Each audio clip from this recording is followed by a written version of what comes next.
Okay, so let's go through the solution for the manometer example. Remember, we're looking for the absolute pressure in the tank. And so if we go to our lecture notes, which you should be able to find them on Blackboard, you can see here we have example 1.2. I've written down the knowns, the find. Here we have a schematic, and then we'll go through our calculations, in which case this would be our analysis section. Okay, so our knowns, we know that the density of the mercury that's used as the fluid in the manometer is 13,579 kilograms per meter cubed. We have a height of the column, so sort of the difference in height there is 55 centimeters. We have an atmospheric pressure of 101,325 Pascal. And we're asked to find the absolute pressure that's in the tank. Now, if we go back a couple slides before the example problem, we'll see that there's an equation for the pressure of the tank is equal to the absolute pressure of the tank is equal to the pressure of the atmosphere plus the density of the fluid times gravity times height. Right? And so the problem states that the atmospheric pressure is 101,325, and remember, a Pascal is equal to a Newton per meter squared, right? That's force over area. So if we were looking in English units, it wouldn't be 101,325, but it would be 14.7 pounds per square inch, right? So it's force over area. Pressure is always in force over area. So newtons per meter squared, we can also call that a Pascal. So that's our atmospheric pressure. We're going to add the density. So the density of the mercury is given to us as 13,579 kilograms per meter cubed. We know that the gravity on Earth is 9.81 meters per second squared. And we're told that the column of height is 55 centimeters. Right? So here's where we have to do a small unit conversion, but we need to convert from centimeters to meters. And what we end up finding that let's start here. So the atmospheric pressure is equal to a Newton per meter squared, right? And a Newton, we know, is a kilogram times meter per second squared. So if we multiply that by 1 over meter squared, right, to account for the denominator there, we end up with kilogram over meter second squared. So if a Pascal is equal to a kilogram over meter second squared, we're hoping that the units over here will come out the same way, right? So what we find is, if we combine all these units, the centimeters cancel, we end up getting kilogram times meter on the numerator, meters cubed times second squared on the denominator, and we see that the 2 meters cancel with the cube. We're left with kilogram over meter per second squared, which means that the units here match the units here, right? So that's telling us that these units are in units of Pascal, or Newton per meter squared. So we can add these two together. We end up with 174,590 Pascal, or the pressure of the tank is, the absolute pressure of the tank is 174.6 kilopascal. So there's our final answer for the pressure in the tank. Okay, let's go ahead and continue on with our lecture slides here. So another way to measure pressure is by the use of a barometer. So this uses the elevation of a liquid to calculate the pressure, and in fact, each different fluid has a vapor pressure. So a certain amount of vapor will be present in the top portion of the manometer, and you'll notice there's a height of the column in the barometer, and the atmospheric pressure is equal to the density times the gravity times the height of that column.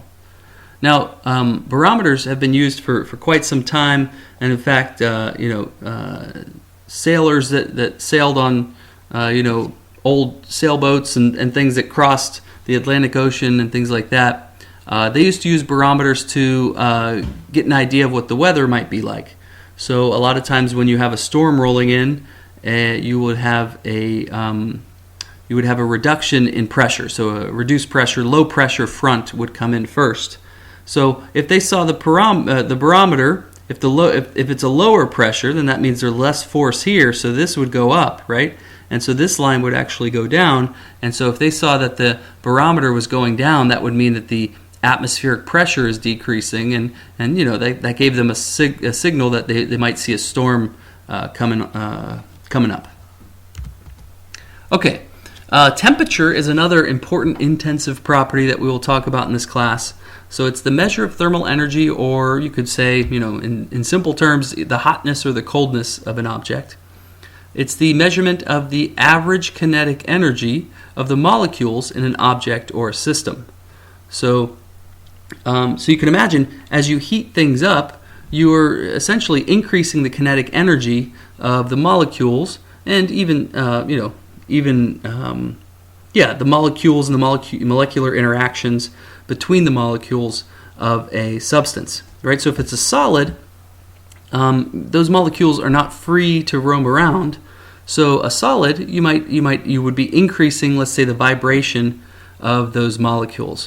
Whereas a fluid, you have molecules that can move around, and as you increase the thermal energy, you increase the speed by which those molecules move around, right? They begin to move faster, and therefore you're increasing the kinetic energy of those molecules. Thermal equilibrium is the point at which the heat transfer stops, right? So if we have this example where, maybe we've heated up one side of an object and the other side is cold, well, the heat is going to transfer from one side to another.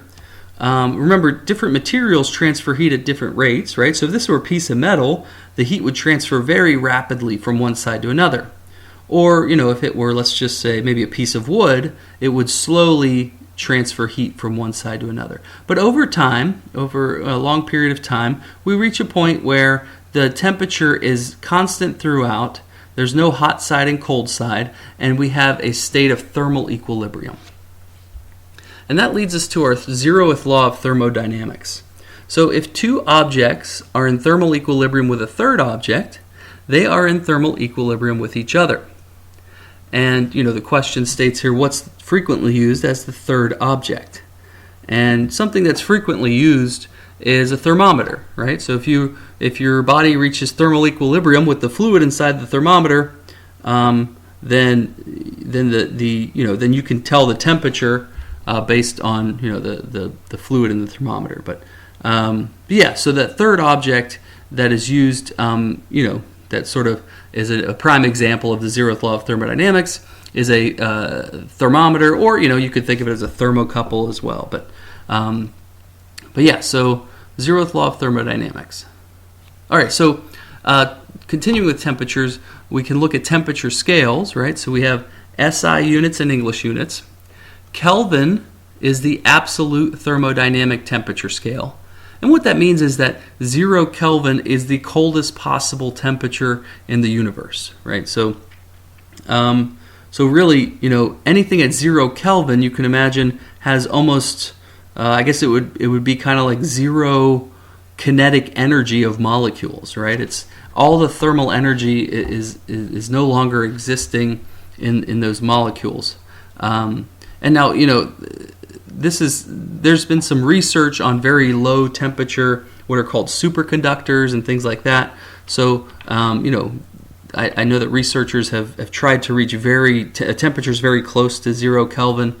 As far as I know, I don't know of any temperatures that have reached, or any processes that have reached 0 Kelvin. But it's almost sort of like a hypothetical state, in which case there'd be zero movement of molecules. But absolute temperature scales start at 0 and work their way up, right?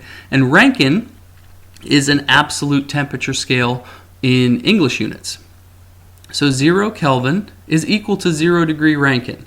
But the magnitude by which they move, so if I move up 10 degrees Kelvin, it's a larger temperature difference than if I were to move up 10 degrees Rankine. So I'll show you what that looks like in a moment.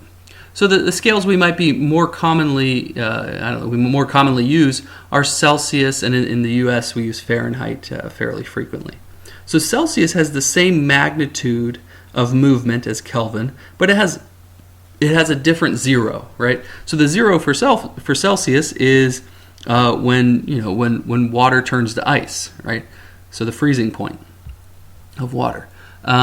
So Celsius, if I change 10 degrees Kelvin, it would be the same as changing 10 degrees Celsius, but the actual value, the number itself would be different between these two, right? Same here. If I were to change, if I were to increase, an object by 10 degrees Fahrenheit, I would be increasing it by 10 degrees Rankine as well. The numbers would just be a little bit different, right? So here we can see we have Kelvin and Celsius, right? So Kelvin starts at absolute zero. Celsius starts, its 0 point is at the freezing point of water. So if we were to go to absolute zero, we would actually have to be at negative 273.15 Celsius, right? Rankine, again, starts at absolute zero, and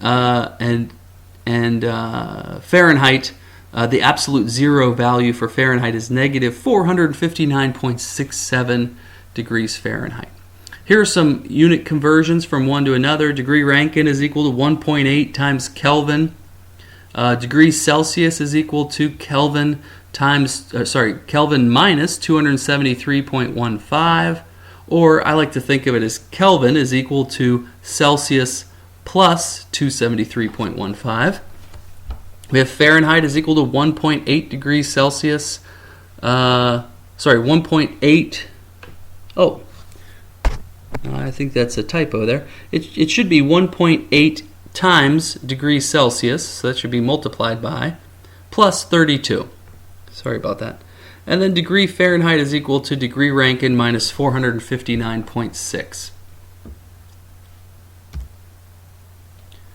Okay, so I'm going to briefly talk about engineering design. We don't focus on that in this class, but it is good for us to discuss this. So engineering design involves making calculated decisions. As engineers, we will have plenty of opportunity to go through the design process throughout our careers. This usually takes multiple iterations, including elements such as design objectives, right? So sort of determining what it is that you are looking for, right? Basically outlining your problem. Synthesis, so this is sort of deciding on which calculations you might use or which form of analysis you might use and things like that. So in this class, we do a lot of hand calculations and determining the value for something. But in design, it's a little bit more open-ended, right? So you have a lot of different options that you could choose to synthesize your design. Analysis. So at that point, you might have a design that you like, and then you have to analyze it to determine whether you think that it is going to work or not, right? From there, you could actually build. You could take your design, you could build it. You could then conduct testing on it. A lot of times in modern engineering, instead of building and testing, we actually sort of draw it in CAD programs, and then we run simulations on it, right? So that's another way for us to sort of simulate building and testing without taking near as long, and usually it's much more cost effective.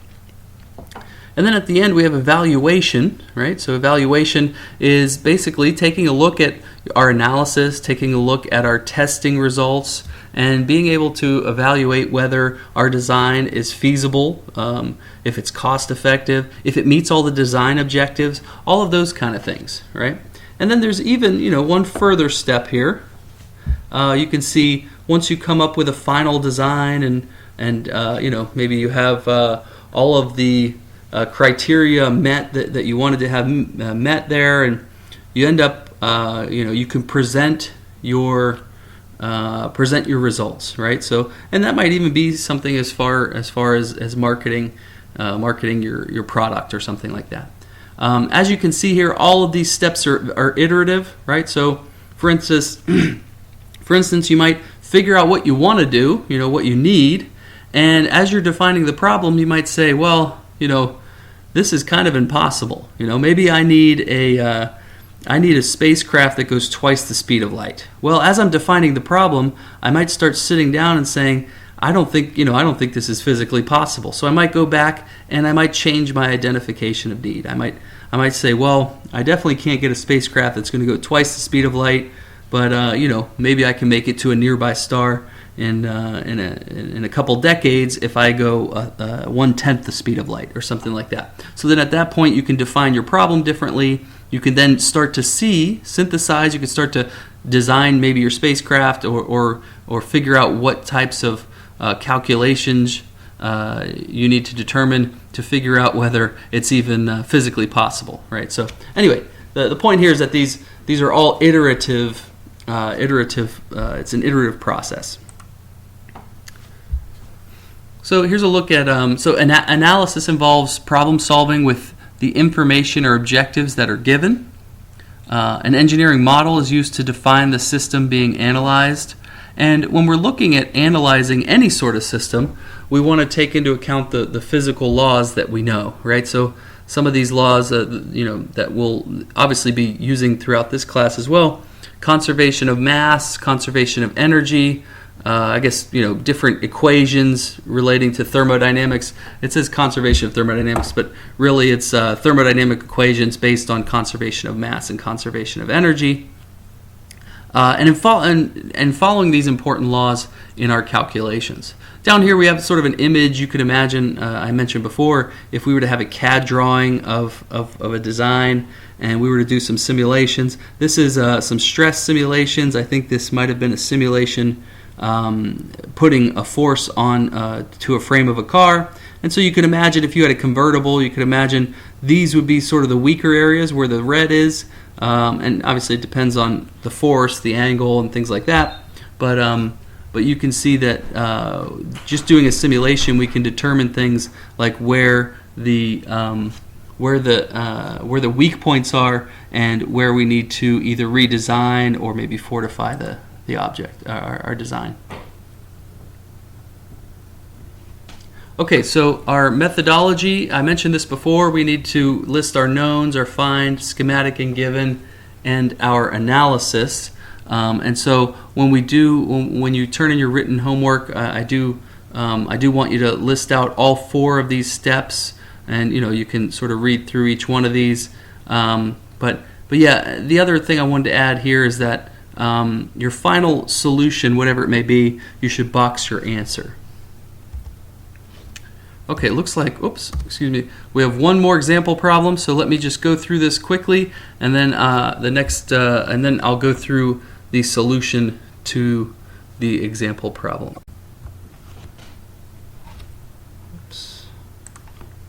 Okay, so water flows through a Venturi meter, where the pressure of the water in the pipe supports columns of water that differ by a height of 10 inches.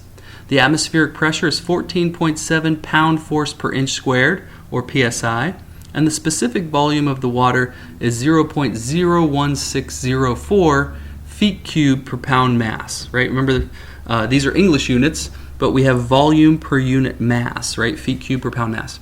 And the acceleration due to gravity is 32.2 feet per second squared. We want to determine the difference in pressure between points A and B in units of pound force per inch squared, or PSI. Is the pressure higher at A or at B? So one thing to mention here is a Venturi meter, it's actually it's a difference in cross-sectional area in the pipe, right? So you can imagine at location A, if we had a circular cross-section, this is a smaller cross-sectional area than at location B, where we have a larger cross-sectional area. What happens at a smaller cross-sectional area is we still need the same amount of molecules to get through there, but the cross-sectional area is smaller. So in order for the molecules to get through, they have to move at a much higher speed. So we have a higher velocity. But velocity and pressure are actually inversely proportional. So what we end up finding is when we reduce the cross-sectional area, we have an increase in velocity, but we have a decrease in pressure. And so you can imagine, in comparison, we have a larger cross-sectional area, which means a reduction in velocity and an increase in pressure. So here's where I suggest that you go ahead and take out a piece of paper and a pencil and begin to work on this problem, and I'll make another video with the solution here in a moment.